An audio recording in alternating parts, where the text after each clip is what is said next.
এবার প্রধান উপদেষ্টার দিকে কঠিন প্রশ্ন আন্দালিব পার্থর। বলেন, আপনি বলেছেন সংস্কার করবেন, কিসের সংস্কার? এনসিপিকে ক্ষমতায় আনার সংস্কার? সাধারণ মানুষের কি সংস্কারের একটা প্রস্তাব আসছে? আজকে 28 লাখ মানুষ চাকরি হারিয়েছে বাংলাদেশে, তার সংস্কারে তো কোনো কথা বলেননি। বাংলাদেশ জাতীয় পার্টি বিজেপির চেয়ারম্যান পার্থ এ সময় বলেন, নির্বাচনের ডেট দিয়ে দিন, সবকিছু লাইনের মধ্যে চলে আসবে। নির্বাচনই সব সমাধান হয়তো না, তবে জনগণকে ক্ষমতায়নের জন্যই নির্বাচন, এটি সবচেয়ে বড় সংস্কার। এখন যে সংস্কার চলছে সেটা কিসের সংস্কার? এনসিপিকে ক্ষমতায় আনার জন্য সংস্কার।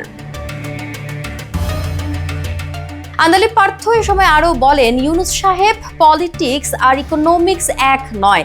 পলিটিক্সে 2 আর 2 22 হয়, ইকোনমিক্সে 2 আর 2 4 হয়।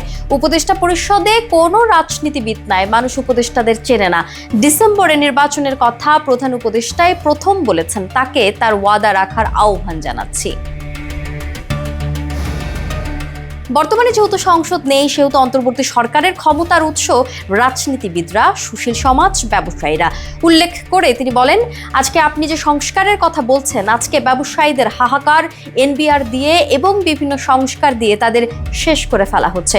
গার্মেন্টস বন্ধ হয়ে যাচ্ছে, তাদের কথা বলার কোনো জায়গা নেই।